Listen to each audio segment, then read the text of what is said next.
Dear community members, Shabbat Shalom.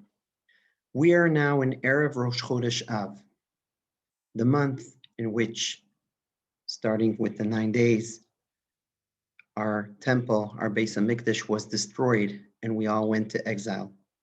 As we all know, the first temple was destroyed because of the transgressions, because we violated 3 negative commandments, 3 averos, for which one has to be moser his nefesh, to even die in order not to go over them. That's avodah zarah, idol worshiping, gilui arayot, adultery, and shfichut damim, murder.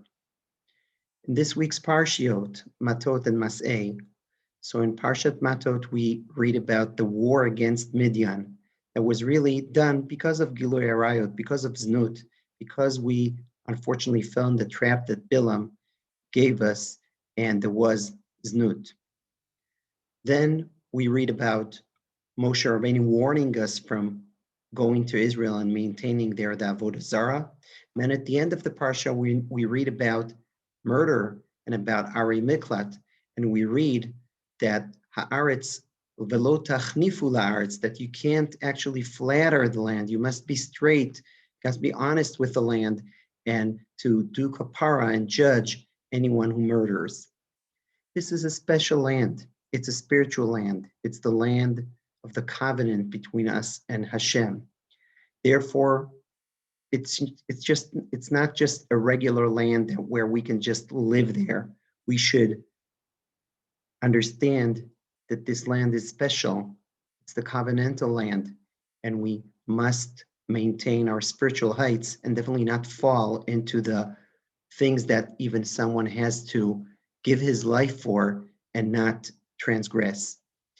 Moshe Rabbeinu tells the people when they enter the land, when you're going and when you'll cross the Jordan River, then you should know that you should not keep these avodah zarah. And Rashi asks in our parsha, he asks, why many times they were warned already about that. Why is he repeating it? But he says, look, when you will cross the Jordan River, there will be a miracle, and you'll cross the Jordan River and there'll be there Yabasha, a dry land, miraculously.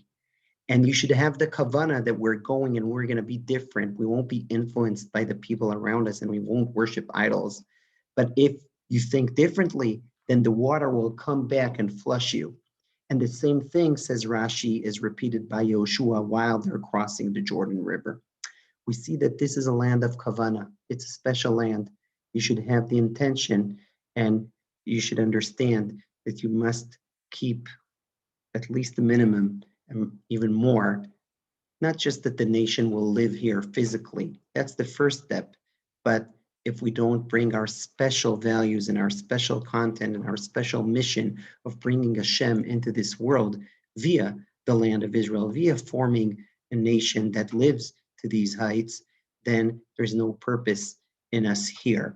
As we know, Beit Sheni, second temple, was destroyed because of sinas chinam. Here we're broken from inside. So we should learn our lessons in order to stay here. We should understand that the nation should do its best to be united beyond all the legitimate arguments and machlokot. If we'll be, Hashem hates sinat chinam, and we'll just automatically lose our existence here if we'll be torn apart one from the other too much. And not only that is enough, but we should keep the moral standards that are required from Jewish people, because if we're not keeping these moral standards, then again, we will lose our opportunity to be here, chas v'shalom. So we should fix all of these things, and Bezrat Hashem, Beit HaMikdash will be built. Shabbat Shalom and Chodesh Tov.